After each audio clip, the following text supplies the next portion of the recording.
পুরুষ মানুষ যে আগে মানুষ, তারপর যে একজন পুরুষ, এটা বোধহয় প্রতিনিয়ত তাদের কাটাছেঁড়া করতে গিয়ে আমরা ভুলে যাই। সব সময় তো আমরা শুনে আসছি, ধুর পুরুষ মানুষ ওরা, ওদের আবার আবেগ অনুভূতি কিছু আছে নাকি? টাকা দিয়েই তো ওরা খালাস, যত দায়িত্ব মেয়েরাই সামলায়। কিন্তু কথাগুলো কি সত্যিই ঠিক? একবার ভেবে দেখুন তো, দিনের শেষে ক্লান্ত হয়ে অফিস থেকে বাড়ি ফিরে যে পুরুষটা মায়ের অসুখে চিন্তিত হয়ে বাড়ি ফিরে আগে জিজ্ঞেস করে, মা ঠিক করে ওষুধগুলো খেয়েছিলে তো? সেই পুরুষ কি সত্যিই দায়িত্ব জ্ঞানহীন?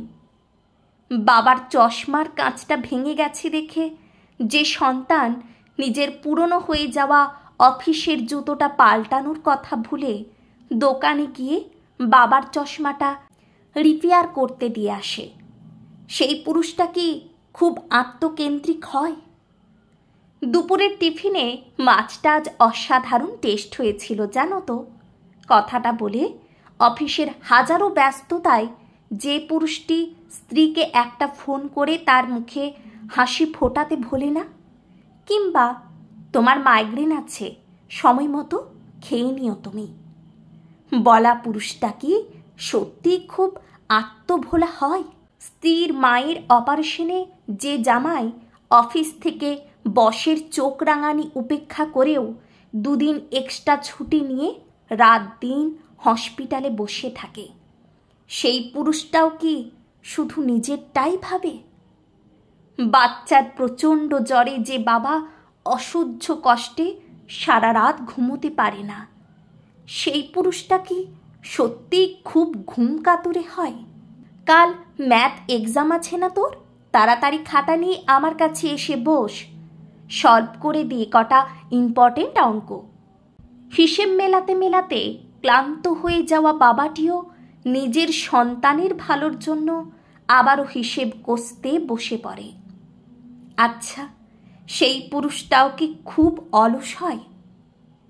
কিরে ভাই, কাল বলেছিলি কলেজে ফিস লাগবে তোর, মায়ের কাছে টাকাটা দিয়ে গেছি, মনে করে কলেজে যাওয়ার আগে নিয়ে যাস।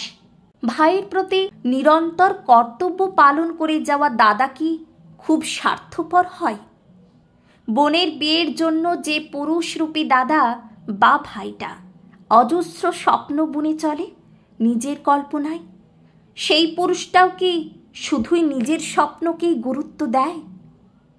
সমবয়সী হওয়ার কারণে যে প্রেমিকের প্রেমটা ভাঙনের প্রায় কিনারায় এসে দাঁড়িয়ে থাকে, প্রেমিকার জন্য ডাক্তার ছেলেটা যখন প্রেমিকার বাড়িতে পছন্দের প্রথম লিস্টে, আর প্রেমিকের ভবিষ্যৎ তখনও অসুরক্ষিত, সেই ছেলেটা বুকে পাথর চেপে একদিন গোধূলি বেলায় প্রেমিকার হাতটা ছেড়ে দিয়ে আসে, শুধুমাত্র তার ভালোবাসার মানুষটা ভালো থাকবে এই আশায়।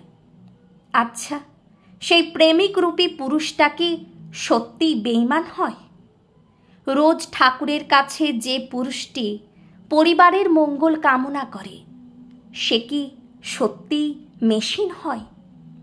যে বৃদ্ধ পুরুষটি স্ত্রীর আগে নিজের মৃত্যু কামনা করে, এই ভেবে যে তার মৃত্যুর পর তার স্ত্রী নিঃসঙ্গ হয়ে যাবে।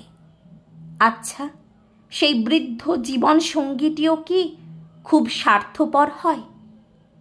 কে বলেছে পুরুষ মানুষ শুধু পুরুষ মানুষই হয়? পুরুষ মানুষ যোগ্য সন্তান, যোগ্য স্বামী, যোগ্য বাবা, যোগ্য ভাই, যোগ্য প্রেমিকও হয়। শুধু আমরাই তাদের অবদানটুকু আড়াল করে রাখি। তাই পুরুষ মানুষ শুধু পুরুষ মানুষ নয়, মানবতার অনেক রূপ হয়।